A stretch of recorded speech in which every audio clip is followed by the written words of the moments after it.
Hola, hola, hola, ¿cómo están? Hoy día estoy con Francisco Doren. ¿Cómo estás, Francisco? Hola Carlos, muy bien, aquí estamos. Un agrado. Perfecto, nos estábamos poniendo un poco al día con Francisco, conociéndonos un poquito más. La verdad es que él maneja bueno, no sé cómo más definirlo por ahora, eso se lo voy a dejar a Francisco, pero en el fondo tiene una cuenta de Twitter en X. En el cual no es su cuenta personal, sino que es una cuenta con el nombre de su empresa que hace ahí un poco de asesoría financiera, previsional, un poquito de todo. Quería partir, Francisco, aprovechando que tienes bastante experiencia laboral, por así decirlo, para que nos contaras cuál fue o ha sido la empresa que te dejó la mejor enseñanza, la mejor experiencia, la que más destacas. Bueno, en todas partes se aprenden cosas nuevas, se conoce gente nueva, hay problemas increíblemente entretenidos. Yo me dediqué toda la vida, yo tengo 70 años, me dediqué toda la vida a hacer desarrollo de sistemas informáticos, computacionales, y por lo tanto ahí hay que aprender de los temas de minería, de aeronavegación, de previsión, de hacer modelos, simulaciones, y en cada uno de los temas que uno se mete está obligado a aprender del tema. Por supuesto es tangencial, el experto es el que a uno le entrega la información. Y, y a lo largo de todo el tiempo, bueno, entre otras cosas, trabajé en una empresa de desarrollo de sistemas, una empresa consultora, que se llama todavía Elliott y Asociados. En esa empresa, bueno, trabajé en la Comisión General Core, en LAN, después en esta consultora, después trabajé 14 años en Provida y después formé mi propia empresa, Nilsoft Informática, que es la que crea este producto que se llama Servicio de Asesoría Fondo Alerta, se llama. Yo creo que el mayor impacto en cuanto a creatividad y a cosas que hacíamos era en esta empresa de desarrollo, porque ahí partimos, ahí me contrataron para comenzar a desarrollar sistemas de control de inversiones para lo que era en esa época el grupo de la cooperativa vitalicia. Era todo lo que era el grupo CUSAT. Después de eso, el grupo CUSAT, te estoy hablando del año 79, 80. En el 81 nacen las AFP. El grupo CUSAT forma dos AFP, Provía y Alameda, ¿ya? Y yo participé en la construcción de los sistemas de control de inversiones de ambas AFP, cuando era primera vez. En esa época creo que partieron 8 AFP o algo por el estilo, eran poquitas. Después, con el tiempo, llegaron en un momento a ser más de 30 y ahora ya el mercado se redujo de nuevo y ya ahora son 6. Pero de ahí en adelante, digamos, ahí aprendí, ¿cierto?, de sistemas de control de inversiones y desarrollamos para bancos, agencias de valores, corredores de bolsa, compañías de seguros, AFP. Y después con el tiempo he hecho también sistemas de control de inversiones para clientes particulares, family offices. ¿Mm? Entonces es un tema que me he especializado en el tiempo. Uy, entonces has estado en la industria de las AFP desde literalmente el día uno. Desde el día uno, exactamente. Bueno, y después, después pasó que como como el año 86, el Bankers Trust compró Provida y entonces empezaron a ver quiénes eran los proveedores y consideraron que depender en un sistema tan crítico de una empresa externa era riesgoso. Es muy común eso, que a los chicos prefieren, ya tengo hartas historias con eso. Y Comprarlos nos nomás. contrataron, nos contrataron a 3 personas, y de ahí trabajé en Provida desde el año 86 hasta 98 por ahí. Interesante eso, o sea, tú partiste como una empresa de servicios externos a la AFP la Claro, compra otra empresa internacional y deciden internalizarlo, decir, ya, los compramos y en el fondo con la adquisición los contratan a ustedes directamente para la AFP. claro. Y, y bueno, y después me salgo, formo mi propia empresa y al par de años, porque no fue inmediatamente, empecé también a darle servicios a Provida y a la, ¿cómo se llama? La administradora de fondos de cesantía, a través de mi empresa. ¿Mm? Claro. ¿Y cómo has visto, o sea, qué diferencias ves como en los desafíos o en la estructura del mercado en ese año, no sé, 81, si te pones ahora el 2024? ¿Cuáles son las mayores diferencias en los desafíos que tiene la industria previsional? Bueno, al principio era todo nuevo, era fantástico en el sentido de que antes yo, a ver, déjame explicarte, yo el año 81 tendría ni 30 años, un poquito menos. No, no te sé decir así de feeling de qué volúmenes se movían en la bolsa de comercio, pero más o menos, por darte un orden de magnitud, si se movían 10 millones de pesos al día, ¿cierto? Una vez que empieza a invertir las AFP, ¿cierto? Los volúmenes de inversión y el desarrollo del mercado de capitales es, pero salvaje. La gente no, no valora o no se habla mucho, se conoce poco del impacto que tiene el uso del ahorro de los chilenos, ¿cierto?, en el mercado financiero. Lo pintan, ¿cierto?, hacen una caricatura y dicen, es para financiar a los ricos, ¿ah? Pero en realidad lo que hace es poner a disposición del mercado de capitales, esa rata se presta, esa rata genera ganancias para los trabajadores, gracias a que se hace así y se hace bien. La- las rentabilidades, un buen tiempo, fueron espectaculares. ¿Ah? Recién, recién en los últimos 10 años las rentabilidades están decayendo. Y había gente que opinaba, economistas que decían, bueno, es que ya las rentabilidades de antes no se pueden seguir esperando, no se pueden repetir. ¿Ah? Pero eso no es cierto. O sea, es igual que casi tan catastrófico el anuncio como el cambio climático, que nos vamos a ahogar todos. No, no va a ser así.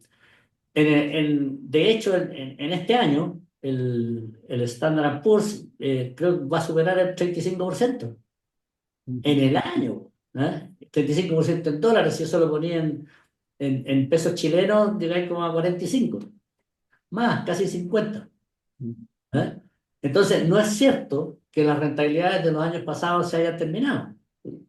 Los mercados cambian, los valores fluctúan, pero los mercados de capitales siguen funcionando, las empresas siguen necesitando dinero para financiar sus proyectos y la gente que ahorra sigue necesitando una buena alternativa para invertir. Antes, todo ese periodo, desde que nacieron las AFP hasta prácticamente el 2014, el, mer- la rentabilidad de los fondos de pensiones, y concentrémonos principalmente en el fondo A, que es el más rentable, era mucho mayor en casi todos los años y en promedio que el Standard Poor's. El Standard Poor's, con la profundidad que tenía y todo, la rentabilidad de las inversiones del fondo A, que incluían inversiones en el exterior, era mayor. ¿Ah?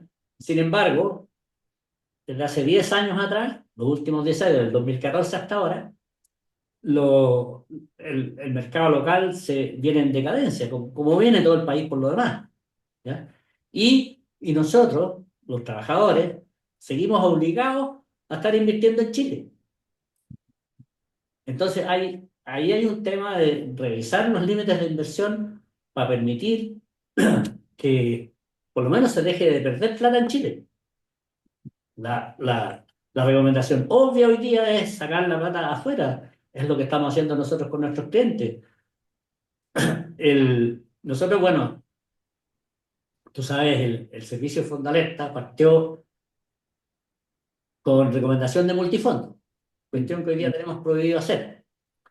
Esto partió el año 2008. En julio del 2008, eh, yo ya veía que se estaba cocinando una crisis más o menos grande, ¿ya?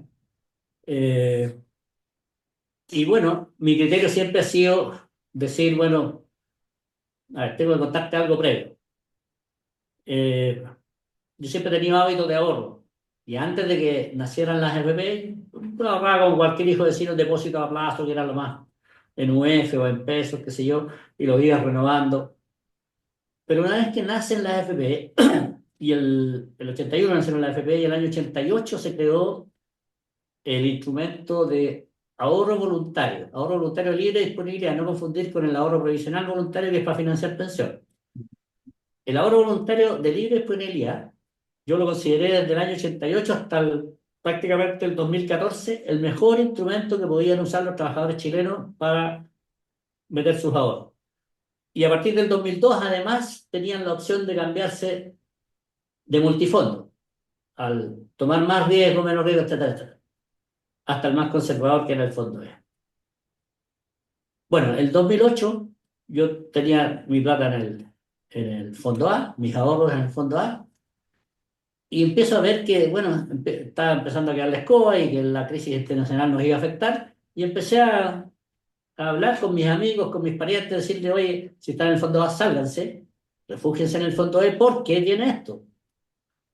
Y, y algunos me hicieron caso, y uno en especial me dijo, pero, ¿y esta asesoría por qué no la venden? ¿Por qué no la comercializan?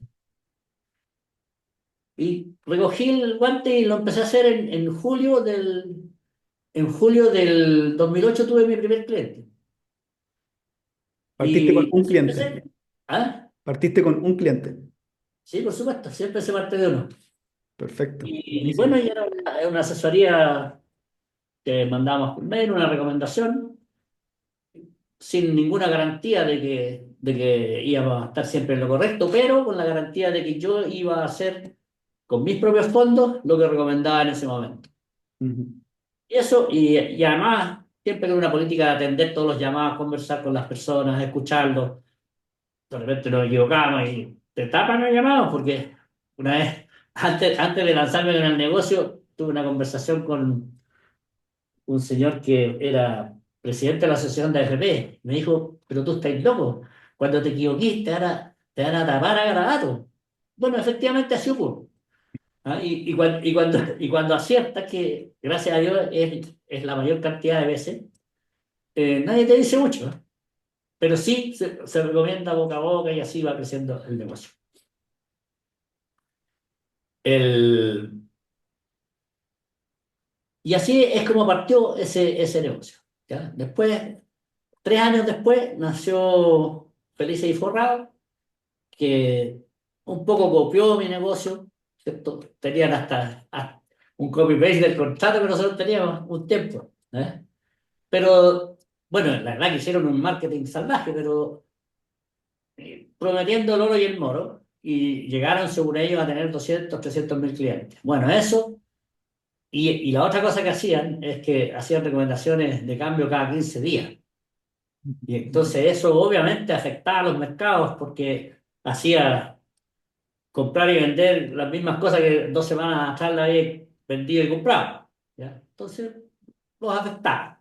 Claro. Además que tuvo después acusaciones de que hacía algunos, ¿cómo llamarlo? Malas maniobras o maniobras ilegales como front running o cosas por el estilo. Entiendo que hay procesos en su contra que no se han aclarado todavía. Pero lo peor del caso es que eso hizo que saliera la ley 21.314, que regula la actividad. Entonces crearon la figura del asesor financiero previsional. Y para ser asesor financiero previsional, esa ley salió en el 2021. Hay que cumplir una serie de requisitos, dar un examen, constituir unas garantías, bla, bla, bla. Mira, yo llevo 3 años y medio tramitando el permiso para seguir operando y todavía no lo logro. Pero tampoco he bajado los brazos y sigo insistiendo en que me lo tienen que otorgar. Si cumplo con todas las normas y estoy dispuesto a dar el servicio de acuerdo a como lo exige la ley, la nueva ley, ¿no? Ese es un poco la historia del Claro. servicio.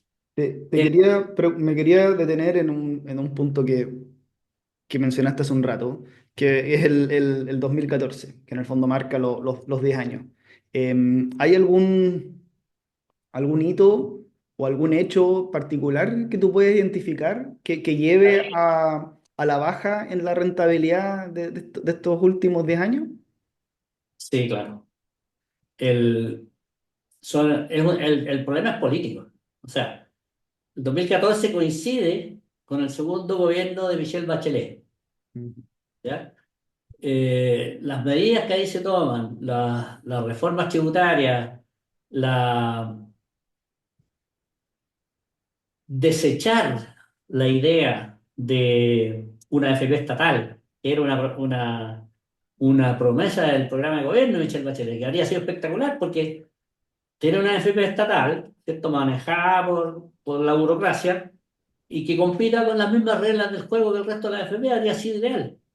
Pero yo creo que en ese momento, y esto me recuerda, porque de repente la gente me pregunta, oye, porque en Twitter soy @fondo alerta, ¿no? Ese soy yo. Me pregunta, ¿y por qué te metes en política? ¿No? Y lo que pasa es que me tengo que meter en política porque lo que está pasando, o sea, lo que está afectando nuestra prosperidad y la de todos los trabajadores, es un problema político. Ujú. Estamos con el problema este de querer refundarlo todo, de no reconocer que el modelo capitalista es el que crea riqueza, ¿ya? Y vamos a deconstruirlo todo, no decir destruir, ¿eh? Que es la palabra correcta. Bueno, eso y esas expectativas ahuyentan la inversión, aumenta la desconfianza. ¿Por qué hablamos de la permisología que me afecta a mí también? Y yo no contamino nada, po, ¿eh? Yo Ujú. me imagino el pobre gallo que quiere hacer una inversión minera. Chuta, hablaban del otro día que eran como 13 años de trámite.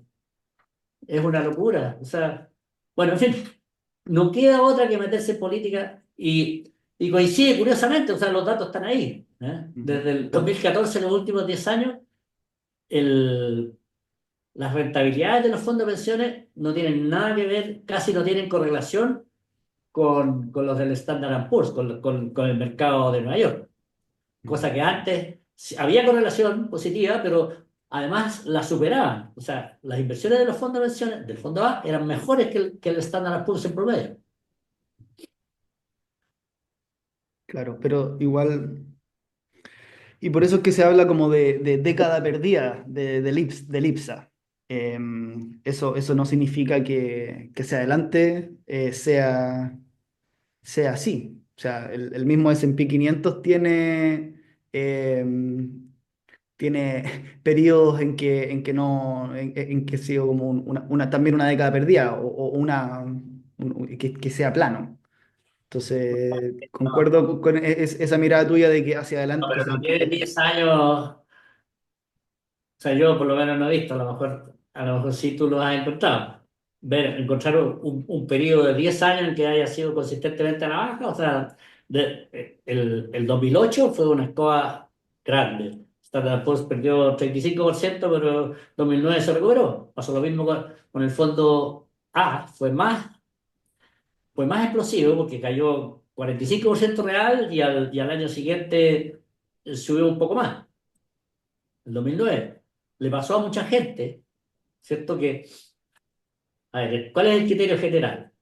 A mayor riesgo, mayor rentabilidad en el largo plazo. Por lo tanto, un tipo que no quiere preocuparse, si a mí me preguntara alguien, mira, quiero tomar una decisión y quedarme en ese fondo para siempre, yo le diría, quédate en el fondo A.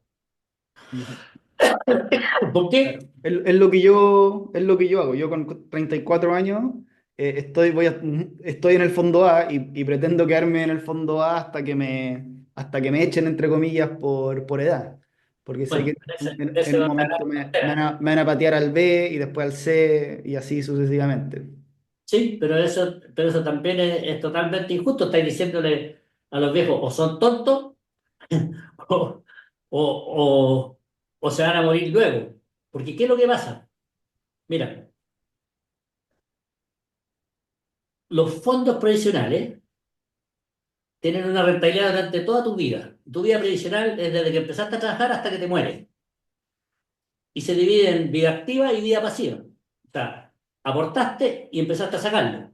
Bueno, la rentabilidad obtenida durante la vida pasiva es mayor que en la vida activa. Cualquiera sea la tasa. Usando promedios de expectativa de vida, etcétera, etcétera. Siempre es mayor. Entonces le estoy diciendo, mire, en la época que usted tiene un fondo acumulado más grande, no le estoy permitiendo seguir creciendo a esa velocidad porque puede chocar. Y el argumento es que no va a tener tiempo para recuperarse. ¿Cómo no va a tener tiempo si el tiempo sobre vida es enorme? Después de que te pensionas, a los 65 años te quedan casi 30 años más. Sí, pero sí, yo entiendo la lógica porque en el fondo tú, obviamente a los 65 años tienes un patrimonio muchísimo más grande que cuando partes cotizando a los 25, 35 años, en el cual ya puedes tener grandes rentabilidades o grandes pérdidas porque estás en ese fondo arriesgado, pero el monto es tan pequeño que no afecta tanto hacia adelante. Pero me imagino que lo que tú dices de tener mayor rentabilidad en el periodo pasivo, asumes que la persona toma un retiro programado, porque eso no aplica para renta vitalicia en el fondo. O sea, que la renta vitalicia, bueno, tengo mi reserva yo con la renta vitalicia, yo jamás tomaría una renta vitalicia. O sea, Yo tampoco, la verdad. A mí me falta un poco para jubilarme, pero me lo veo muy negativo traspasarle todo el fondo, todo el patrimonio a una empresa, a una compañía de seguros que me va a mira, dar yo te, una cierta cantidad de UF mensuales por el resto de la vida. yo te voy a dar el siguiente ejemplo, que es el mío. Yo me pensioné a los 59 años, o sea, 5 o 6 años antes de la edad legal. Nunca puse un aporte extra, sino que solo con la obligatoria. Tenía un bono de reconocimiento chiquito. En esa época llegué a tener un monto total que me permitió pensionarme con un 88% de tasa de reemplazo. Hoy día tengo 70 años, han pasado 15. Me he pagado 15 años de pensión y tengo el mismo fondo. En pesos, claro, quítale a la Ujú. inflación, ya tengo un poquito menos. Pero en términos nominales tengo el mismo fondo. ¿Qué quiere decir eso? Que aunque, o sea, que yo logro financiar mi pensión, ¿cierto? Con la rentabilidad que obtengo. El saldo no lo toco. Bueno, y ese es el negocio de la compañía de seguro. Te ofrece, a cambio de una pensión en UF fija, que para todos es seguridad, chuta, no, esto es. Los que optan por eso, por la seguridad, porque no están dispuestos a estudiar el tema todos los días como lo hago yo. El precio de la seguridad que pagan es aceptarles una tasa más baja que el retiro programado y con esa tasa la compañía de seguro es capaz de asegurarle la renta por todo el resto de la vida y quedarse con el 100% del capital. Redondo el negocio, ¿no? No, tremendo, tremendo. Y si la persona se llega a morir antes de Bueno, tiempo, mejor aún. Se quedan ahí además, con todo. claro, claro. Dan Pero, ganas de ser pero accionista no, de una compañía de seguro. es que Carlos, el negocio es redondo es que el viejo se muera a los 110.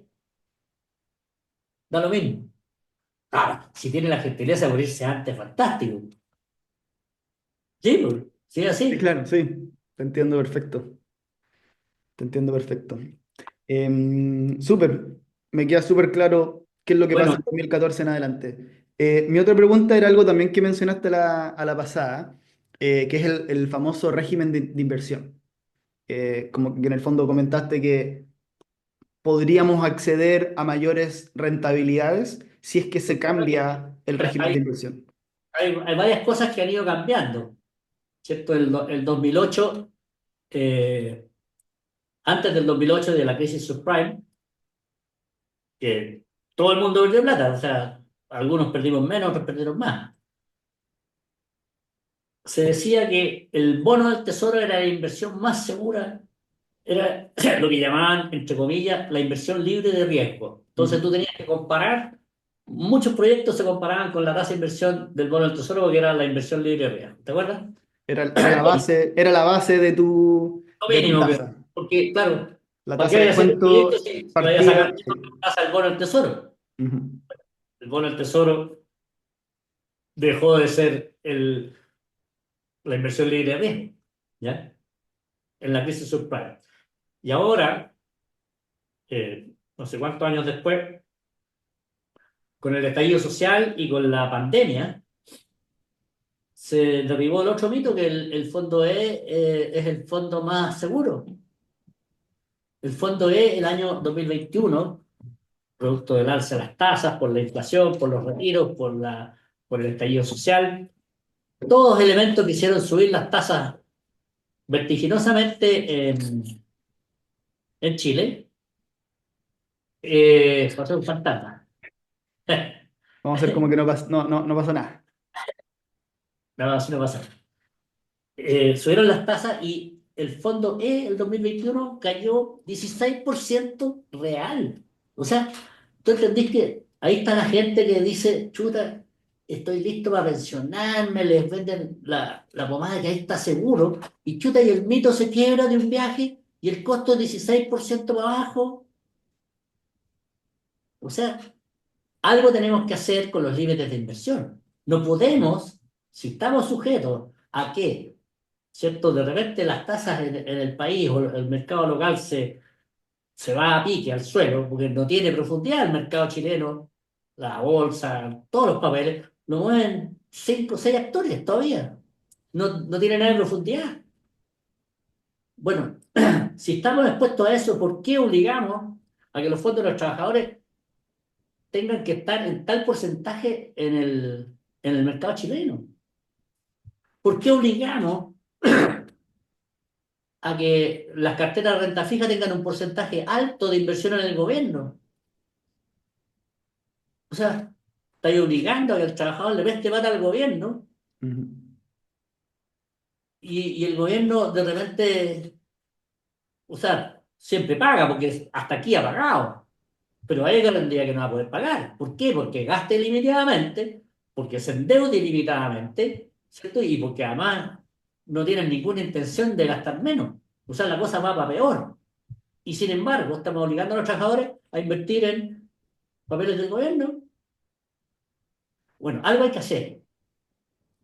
Claro. Uno, En un momento se habló de generar un fondo F, que fuera así como, ya que el nos traicionó, entre comillas, ya que era el fondo que no podía tener pérdidas y tuvo este bueno, periodo largo de pérdida. yo le Generemos un propuse, fondo F que sí que sí, esta vez es diferente. Hagamos un fondo que sí, no, que sí o sí no pueda bajar. el, yo le propuse a la asociación de AFP, hace varios años ya, no recuerdo el año exactamente, pero crear un fondo de rentabilidad garantizada. Porque en varios debates he escuchado esto de que la gente dice, oye, pero ¿cómo pagamos tantas comisiones y tenemos pérdidas?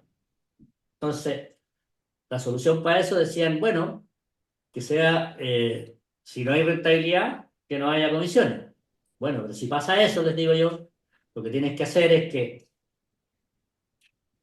el límite de rentabilidad, si la FP lo cumple, el exceso queda para la FP, ¿no? Entonces, de ahí se me ocurre el fondo de rentabilidad garantizada, por ejemplo, y además produciría competencia entre las FP. Por ejemplo, una FP ofrece UF más cero. Señor, yo le ofrezco UF más cero todo este año. ¿Tú lo tomarías? Quizás sí, quizás no. Pero si obtengo más de Más de eso es para la AFP. Si obtengo menos, la AFP se pone con la plata para garantizártelo. Ujú, Si estáis dispuestos a eso, problema tuyo. Ahora, lo que me decían, el contraargumento de la asociación de AFP, nadie va a estar dispuesto a ofrecer. No, pues que sea ley, que los obliguen a ofrecer. Si quieren, ofrezcan UF menos algo. Pero ¿cómo no voy a poder obligarlos a ofrecer algo? Y te apuesto, el mismo problema que las compañías de seguros. ¿Por qué las compañías de seguros se pueden atrever a ofrecer UF más 3,49 o no sé cuánto es la tasa de retiro programado hoy día? Y la AFP no. Explícame por qué. ujú. Entonces ahí se produciría competencia. O sea, yo me cambio a una AFP que me ofrece 4 por UF más 4, ¿por qué no? Ya, a lo mejor estoy exagerando. UF más 2,5. Pero UF más 2,5 anual ahora en Chile, pero fantástico. De todas maneras, o sea, si tú tienes ya un patrimonio, no, estás a menos de 5 años de jubilarte, por Y no te ejemplo, gusta el y riesgo, o sea, hay que respetar a la gente que está en ese riesgo. Yo no lo tomaría nica, porque el exceso se lo van a llevar ellos. Y, y lo que te van a ofrecer es siempre menos de lo que pueden obtener, si eso es negocio. Pero los haría competir sobre el mercado de los perfiles de riesgo bajo. O sea, del tipo que no quiere saber nada, quiere, aquí quiero mi platito y esto, ahí está. Y verla todos los días que sube claro, una pentagésica. yo creo que eso es un montón de gente. Seguro que sí, La seguro que sí. gente que Yo no lo invierte tomaría. en depósitos a plazo estaría ahí. Respecto al régimen de inversiones, es eliminar los límites de inversión en el extranjero. O sea, hay límites por instrumento y las empresas tienen que ser evaluadas, clasificadas y clasificación de riesgo y la vaina y los límites. Hay todo, eso de los sistemas de control de inversión, la parte más complicada es el control de límites. Son libros y libros de libros. Pero siempre hay un límite tope sobre cuánto podéis salir al exterior. ¿Por qué? Si en el país está mal, porque hay que obligar a los chilenos a quedarse en el país. Al revés. Bueno, el límite nacional, no sé si hay límites mínimos, yo creo que no, porque el gobierno tiene que poder prestarse plata. O sea, es un mecanismo de financiamiento de los gobiernos. ¿Ok? Entonces, no, ese es otro aspecto. Y había otro, ya, pero eso son otras medidas para mejorar las pensiones. El tema del seguro de ¿Y, la actividad, que parece que algo están conversando, creo que es la única cosa que tiene de buena la reforma que se discute hoy día. y cómo ves, por ejemplo, un modelo como entiendo que es el noruego o el canadiense, en que se crea como un fondo soberano de pensiones y que ese fondo va y compra, por ejemplo, empresas de utilities, entonces va y compra una eléctrica en otro país o compra o es dueño de los pozos petroleros en el caso de Noruega. ¿Se podría armar algo similar a eso en Chile? Sí, claro, si trajera a los noruegos a administrar el gobierno, sí, de todas maneras. Pero si, oye, si el gobierno no es intrínsecamente perverso, yo no creo eso, pero, pero un mínimo de honradez, pues. Si es que malos negocios por todos lados se ven. Mm, ¿Cómo puede estar? Bueno, tú trabajáis en Codelco, así es. no voy a poder publicar esta parte. No, lo publico igual, sí. Mis seguidores saben dónde trabajo. Claro, o sea, mira, y cantidad de casos en que el Estado crece y crece y crece y crece sin, sin mayor aporte, sin mayor Mm, productividad. sí, ¿Ah? sí, totalmente. Y más encima, una parte de mis ahorros, del esfuerzo del trabajador, de todos los trabajadores, de mi vecino, de mi compadre, ¿eh? Estamos aportando para que se malgaste la plata del gobierno.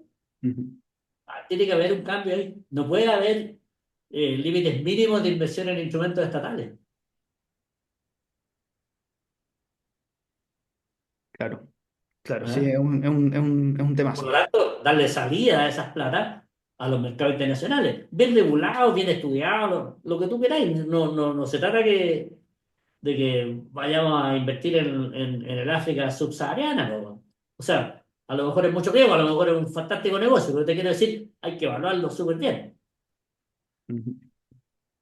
Y de hecho, hoy día el nivel de regulaciones se cumple y se controla todos los días. Todos los días, todas las FP mandan cada una de sus transacciones, se revisan, se cuadran, se ve que no se excedan los límites, los multan porque se exceden, los obligan a ponerse cuando eso ocurre, con las diferencias. Entonces, es una cuestión, es un sistema que está bien controlado, pero ya está medio obsoleto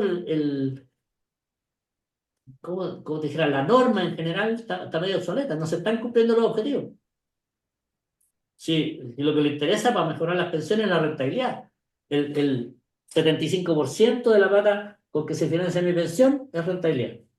Es rentabilidad. Y si no se preocupan de eso, ahora, antes que la rentabilidad está el aporte, porque sin aporte, 100% rentabilidad sobre cero aporte es cero. ¿Eh? Por supuesto que, y en eso están todos de acuerdo, pero la rentabilidad la están descuidando. Y la otra es que están aceptando como si fuera un paradigma dictado de quién sabe de dónde, que las rentabilidades vienen a la baja y que no se van a volver a repetir. ¡Ajá! Increíble. O sea, y las tiran así en los foros como con una soltura de cuerpo, pero fantástica. Claro, como si fuera una certeza. Exactamente. Oye, usemos eso como puente para preguntarte por el siguiente tema, que es este modelo dual de inversiones que tú Ah, utilizas para dar las recomendaciones. mira, nosotros llamamos estrategia dual de inversiones a esto que voy a usar, por ejemplo, que se puede hacer con cualquier activo de alto riesgo. ¿Cierto? La premisa es que los activos de alto riesgo en el largo plazo son más rentables que cualquier otra cosa. Lo que sí, hay que tener stop, aguantarse las bajadas, y qué sé yo, pero en el largo plazo, un activo, por supuesto, bien seleccionado, bien diversificado, porque no voy a decirte yo, ya tengo un amigo que sopla vidrio y necesita una inversión salvaje y claro, puede que le vaya súper bien y es alto riesgo, pero no necesariamente rentable y tampoco está diversificado porque el tipo es uno solo, tiene problemas aquí, tiene problemas allá. Hablemos de activos de alto riesgo, pero que tienen que cumplir ciertas condiciones. Por ejemplo, inversiones en índices. El índice Standard Poor's con las 500 acciones más transadas de la Bolsa de Nueva York. El índice Nasdaq, el Composite son como 400 acciones tecnológicas. El fondo A del shooter. Son todos estos sectores y un montón de acciones, a su vez cada uno con requerimientos de clasificación. Es decir, comprar una cuota del fondo A implica hacer una inversión súper diversificada. Y afortunadamente, desde hace ya no sé cuánto tiempo, unos 15 20 años, existen los ETFs, que es la abreviación de Structured Traded Fund, en que tú puedes comprar una sola acción y tener la distribución completa del Standard Poor's, las 500 acciones, ¿cierto? Antes, si lo querías hacer a mano, tenías que comprar un pedacito, de distribuir tu capital en las 500 acciones, en las proporciones que sea, y además estar al día para moverlo y qué sé yo. Bueno, ese servicio hoy día lo da un administrador de fondos que es el responsable de ese ETF. Él te hace la pega y tú simplemente le compras un ETF a ese administrador de fondos. Con eso puedes invertir desde 10 lucas hasta lo que queráis en las 500 acciones más transadas, pongamos ejemplo. Entonces, cumple con las condiciones de la diversificación y además del alto riesgo, porque son todas empresas, son acciones que dan dividendos y que se transan en la bolsa. Pero ocurre que si tú observas cualquier activo de alto riesgo, vas a ver que tiene altas y bajas. Si bien el serrucho la ola que hace este gráfico va subiendo y en el largo plazo llega a un destino mucho mayor, si tú lo comparas con un activo de renta fija, que es mucho más plano, y en el largo plazo la diferencia es sideral, ocurre que tienen bajas.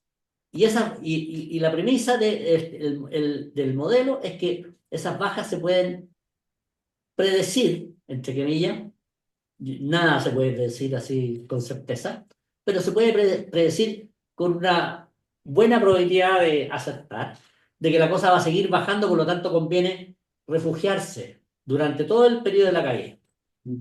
Eso hace, y eso es la estrategia dual de inversiones, es decir, cambiar tu posición de alto riesgo a refugio, alto riesgo, refugio. Y eso hace que al final, por supuesto, si la estrategia está bien hecha y el modelo bien pensado y toma las decisiones correctas, eso hace que a la larga tú tengas una rentabilidad de largo plazo mayor que la del activo de alto riesgo, llegas a un punto más alto al final del camino y con menos riesgo. Es decir, si tú calculas el beta, ¿cierto? Que es la correlación entre las rentabilidades, entre la rentabilidad de la estrategia y la rentabilidad del activo riesgo, ¿cierto? Da entre 0 y 1, un beta menor que 1, significa, ¿cierto? Que tu estrategia es menos riesgosa que el activo de alto riesgo. Por lo tanto, con esta estrategia logramos más rentabilidad y más seguridad en el manejo de nuestra inversión. Y lo otro, a propósito de que estos señores que se cambiaban cada 15 días, el modelo nuestro arroja, ponte tú, 3, 2,3 hasta 3,5 cambios al año.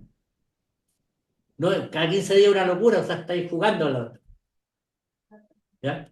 Pero, Se debe poder, y hay gente que todos estos análisis técnicos y modelos de simulación y robots que compran y venden cada 3 minutos, ¿ah?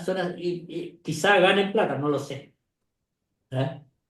Yo sí sé que esta estructura funciona razonablemente. Y eso lo llamamos estrategia dual de inversión. buenísimo. Que en el fondo, si yo te parafraseo, es como una especie de péndulo en el cual te mueves desde un activo altamente rentable, pero con un riesgo inherente más alto, a un activo de poca rentabilidad, pero muy parejito en el fondo, que sube en una pendiente fija y que no tiene esas bajas. Entonces tú mezclas esos dos fondos, estás primordialmente en el de alto riesgo, alto retorno, pero en momentos en que Claro, te- se, se- pero se la te premisa, alerta se te alerta en el fondo que va a haber un periodo de baja, te mueves a este otro fondo que en el fondo exacto. suaviza las bajas. De hecho, eso hemos estado haciendo ahora en todo este periodo de prohibición, porque ya no podemos hacer recomendación de multifondo. Pero sí podemos y estamos acreditados estoy acreditado como asesor de inversiones, y entonces el producto ahora es distinto, ya no es una recomendación de multifondo, sino que es una recomendación de renta fija, renta variable, nacional o internacional. Y eso puede ser distribuido en distintos porcentajes. En general nos vamos 100% a uno o 100% a otro. Otras veces en periodo de transición a veces mezclamos algún porcentaje. Ujú. Pero es la misma estrategia y los resultados son similares. Este Y, año ha sido espectacular. O sea, los ETF de los tecnológicos han rentado cerca del 50% en pesos, 40 y algo por ciento en dólares y 50% en pesos. y En siempre es, últimos 2 años. on-off, en el sentido de que estás 100% en un lado o en el otro. Nunca hay una mezcla de los A instrumentos. veces, como te decía, hay situaciones en que la situación es lo suficientemente ambigua como para no tomar la decisión completa, pero es raro. Ya, o sea, como que no estás ahí, como que no estás ni verde ni rojo, sino que Cuando, como que cuando eso te genera ocurre, un naranjo.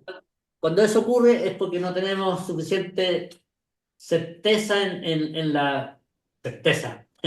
Nunca hay suficiente certeza, pero no es suficiente como para eh, recomendar el cambio. Quiere decir que nos falta información. Generalmente cuando eso pasa estamos un rato, una semana en indeciso y después o nos vamos por un lado o nos vamos para el otro. En general estamos 100% en lo que recomendamos. O sea, dada la definición de activos genéricos que tenemos. Ujú. Perfecto, sí, En general, queda súper claro. y la otra cosa que también hay que decir, que tenemos un modelo nosotros que simula esta cuestión y todos los años lo actualizamos, hacemos correcciones, hacemos backtesting, entonces por eso te puedo decir con propiedad que, bueno, el modelo hoy día está tirando 2,3 cambios al año, en promedio, ¿ah? Y que obtuvo 3 puntos porcentuales sobre el promedio ¿ah? De las rentabilidades de cada año. Eh, y te iba a decir algo respecto al... Ah, no obstante, esos modelos los pasamos todos los días tiene una recomendación y esa recomendación pasa por el filtro. A ver, ¿qué está pasando? ¿Están a punto de apretar el botón de la guerra nuclear? ¿Estamos seguros? ¿Estamos seguros? Hay de repente factores externos que no, que, que hay que hacen recomendable más prudencia, más, a pesar de que el modelo te dice, sí, toma el riesgo, chuta, no, algo está pasando que más vale esperar. Ujú. Nos ha pasado algunas veces. Súper, súper. Oye, como para ir encaminando hacia el final de la entrevista, te quería preguntar por tu portafolio de inversión. Y te quería preguntar, más que por los instrumentos y cosas, antes de empezar a grabar, me comentabas que tenías una serie de exigencias que tú le pides a un instrumento para que en el fondo entre a tu radar y sea sujeto a ser comprado por ti. Me gustaría que comentaras cuáles son esas exigencias que les haces a No una son, inversión. son bien básicas. Primero tiene que ser algo, si bien estamos hablando de la exigencia, para que un activo de alto riesgo sea elegible, ¿ya? Primero tiene que ser seguro, y la seguridad de un activo de alto riesgo se da por su diversificación, Ujú, ¿cierto? Yo podría, ejemplo, mi inversión favorita hoy día es inversiones tecnológicas en un ETF que se llama IYW de iShares, ¿ya? Ese está compuesto, creo que son 140 acciones tecnológicas. Para ejemplificar esto, con una sola compra, como les decía, yo adquiero un pedazo, una, una cartera de las 140 acciones en las proporciones que corresponden al índice. ujú, Pero yo podría comprar Tesla solo. Tengo amigos que lo hacen, cercanos, ¿cierto? Y la diferencia es que Tesla sube y baja, el riesgo de Tesla solo es mucho mayor. ujú, Es mucho menos probable, o sea, que se mueva para arriba o para abajo violentamente el grupo completo, ¿ya? Si bien, de todas maneras, como grupo, es de la más alta rentabilidad. Es más rentable que el Standard Poor's, es más rentable que el Russell, etcétera, ¿ya? Esa es una cosa, la seguridad que está dada por la diversificación. Y la otra cosa fundamental es que tiene que ser líquido. Es decir, yo tengo que ser capaz de, en 2 días, son los plazos de día de liquidación de acción, que es el contado normal, ser capaz de decidir, vendo y tengo mi plata a los 2 días. Eso es dos condiciones fundamentales. Además de la evaluación del emisor, el emisor tiene que ser un emisor importante, o sea, si mi vecino se le ocurre hacer un ETF, no, creo que no le voy a comprar a él. ¿Eh? ya, tiene Tiene que que haber ser, un respaldo detrás. claro, tiene que ser una empresa que mueva centrifugallones de dólares, ¿no? Lo que no lo exime de riesgo, pero lo minimiza. Seguro que sí. Y, y en ese sentido, entonces me imagino que inversión inmobiliaria está fuera de la película. No me gustan a mí. Pero bueno, hay gente que gana mucha plata con eso, excepto cuando vienen las pandemias y otras cosas. Pero son detalles, Claro, una cosa que pasa cada 100 años nomás. es cierto. Pero bueno, a mí no me gusta por el tema de la liquidez, Ujú. Sí, pero en realidad yo creo que es más bien un trauma mío, ¿eh? Uy, ¿y cómo se ve el panorama entonces con respecto a tu portafolio de inversiones? Si tuvieras que decir más o menos cómo se ven las alocaciones, las fuentes de ingresos. Tú, bueno, comentabas que recibes hace 15 años la pensión de la AFP y además tienes obviamente tienes este trabajo más activo, por así decirle, que es Bueno, mantener manejo ahí. mi propio patrimonio, separado del de la empresa que también maneja otro tanto, y hoy día estoy 100% en tecnológica, 100%. Y, y la señal eh, de que el mercado norteamericano, que es el que lidera todo esto, se empiece a tener una crisis, meterse en una crisis, eh, o sea, por lo menos en términos de matemática o de nuestros modelos, está muy lejos de ocurrir. Sin embargo, chuta, si Putin va a apretar el botón o Donald Trump o Biden está medio apurado porque, no sé, puede pasar de todo, pero las crisis estas vienen hace rato y en el primer gobierno de Trump hubo esta crisis con China y sí, es cierto, hubo problemas, pero en general las bolsas están como ya independientes, no se ven afectadas por las noticias, llamémoslas, no sé, geopolíticas. Ujú. No lo sé, no tengo ningún estudio que lo demuestre, pero se supone que estaba al borde de una guerra nuclear y la bolsa sigue subiendo. Hoy día parece que había bajado, pero subió 45% en el año y hoy día está 1,8 abajo. Sí, hoy día puntualmente hubo una baja, estaba revisando miércoles 27 para los que nos van a ver en un par de semanas más o quizás años después, estamos hablando miércoles 27 justo hubo una baja, pero en realidad es como que es un cerrito que tiene una pequeña pendiente al final, Bueno, realmente. hay que observarla en una de esas. De repente entra el pánico y hay que estar atento a que eso, porque eso no necesariamente los valores fundamentales cambian. O sea, la esperanza en la inteligencia artificial y todo el desarrollo tecnológico que está ocurriendo, derivado de eso mismo, de la medicina, de las comunicaciones, o sea, es una cuestión salvaje. El cambio que viene y los que están ganando plata ahí son las empresas tecnológicas. O sea, mientras sigan achuntándole y hasta que la inteligencia artificial no los haga empleados suyos. Claro, claro, cuando empiece realmente el hecho de que las máquinas puedan reemplazar mano de obra y mano de obra calificada. Bueno, pero ya Ahí pasa. vamos a estar en problemas, pero los que sean dueños de la tecnología, creo yo, van a ser los que van a triunfar en el fondo. Sí, sí, bueno. La paradoja es lo que habla Yuval Harari en su último libro, Nexus, no sé si lo viste. Leí El, Sapiens, pero no leí los demás libros de él. Nexus es el último y habla de la eventual amenaza de que la inteligencia artificial, digamos, se nos escape de las manos porque simplemente ya hace mucho rato que son capaces de crear nuevas ideas, estrategias. Hay que tener advierte sobre cómo especificarle los objetivos a las aplicaciones. ¿Eh? Ujú. Entretenido, interesante el punto de vista. Seguro. Ahora, Vamos a cada vez hacer menos y aprender a dar las instrucciones a la inteligencia artificial. Va a ser cada vez más clave, más importante. es interesante.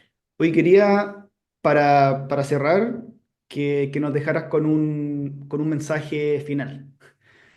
Algún consejo, quizás para los que somos un poco más jóvenes. Mencionaste que tenías 70 al principio de la entrevista, yo tengo 34 así que justo la mitad Ah, de mira, vida. Así que de repente algún consejo pensando en las personas que están recién partiendo, o si tienes alguna otra demografía en mente, alguien que está quizás por el otro lado, en el otro extremo pensando en jubilarse.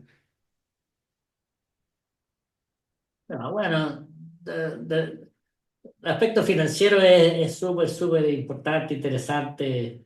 y vital. El tema de la prosperidad yo creo que es vital. Pero antes que eso está la felicidad. Si a ti te hace feliz, chuta el arte y te importa un pito cómo te vaya sostener. Después, bueno, en Europa es más fácil vivir del arte, pero por estos lados es un poquito complicado. Y sí, yo creo que hay que privilegiar la felicidad, la amistad, la familia. Y después de eso, la prosperidad. Porque, bueno, y sin eso, y sin la prosperidad, chuta, los problemas se agigantan. En vez de facilitarse la cosa cada año, la cosa se va eh, complicando. El hábito del ahorro, el hábito de la inversión, sin caer en la codicia ni en el miedo. Dos emociones que hacen tomar muy malas decisiones. Ujú. Pero sí que sea un hábito y, y en lo posible lograr mantenerlo, porque de repente pasan cosas, hay enfermedades, hay accidentes, hay imponderables que te sacan del camino. Pero bueno, hay que volver al camino, no hay empezar de nuevo y las veces que sea necesario. Pero es el camino. No hay balas de plata. Miran, y corre esto para las personas, para las familias, para las empresas y para los países. No existen atajos para llegar a un estado de prosperidad. Ujú. Y, y como se define la prosperidad, es próspero aquel que gasta menos de lo que gana. Es así de simple. Si vi que uno de los títulos de tus videos era ¿por qué en las segundas o terceras generaciones se gasta la plata en las familias? Ujú. Bueno, el problema está en los flujos, o sea, la prosperidad. Esos viejos se gastan más de lo que ganan. O de repente no ganan nada, sino que son ricos y se están comiendo su patrimonio. Eso es todo lo que está pasando. Lo importante es ser capaz de tener unos hábitos de trabajo, producción, consumo, inversión que te permitan ir creciendo, hacer crecer tu patrimonio. Ujú. Aunque sea de a poco, si no importa, pero no podéis darte el lujo de, por ejemplo, pagar intereses por comer, ¿ah? Pagar al restaurante con la tarjeta de crédito y pagarlo en cuotas. No, eso no, eso ya son costumbres. eh, pero más allá de eso, es muy simple y, y nada. Y lo otro es respecto a la capacidad de autocrítica, o sea, yo puedo creer algo y la cosa funciona así y de repente falló. Ah, chuta, ¿qué hay de mal? Sirve de re poco negar la realidad y saltarse ese evento para que lo que yo transmitía, no, si cambió, cambió. Ok. Entonces, cambia tu forma de pensar, deja de actuar como estás actuando si tienes evidencia de que la micro va por otro camino. Y eso no es fácil. Claro, dejar atrás ciertos paradigmas o creencias es muy complejo, muy difícil psicológicamente decir, ah, no, ya no creo en esto, voy a empezar a creer de esta otra manera. Sí, pues, sí, claro que sí. Buenísimo. Oye, Francisco, bueno, muchísimas gracias por haberte hecho el tiempo. ¿Cuál es la mejor manera de encontrarte, de comunicarse contigo si alguien lo quisiera hacer? Bueno, estamos en fondoalerta.com. Ahí están todos los datos, están los servicios, están los planes para suscribirse. Ujú. Operamos con suscripciones anuales que son renovables. Y no les puedo prometer nada porque ya estoy curado de espanto, pero me han prometido que próximamente vamos a tener autorización para operar como asesor financiero profesional, pero donde mis ojos te vean, niño. ¿Eh? Perfecto, buenísimo, buenísimo. Muchas gracias, Francisco. Y Un bueno, muchas abrazo gracias a grande. los que se quedaron hasta este rato. Ok, Hasta la próxima. Chau, listo. chau. Chao, chao.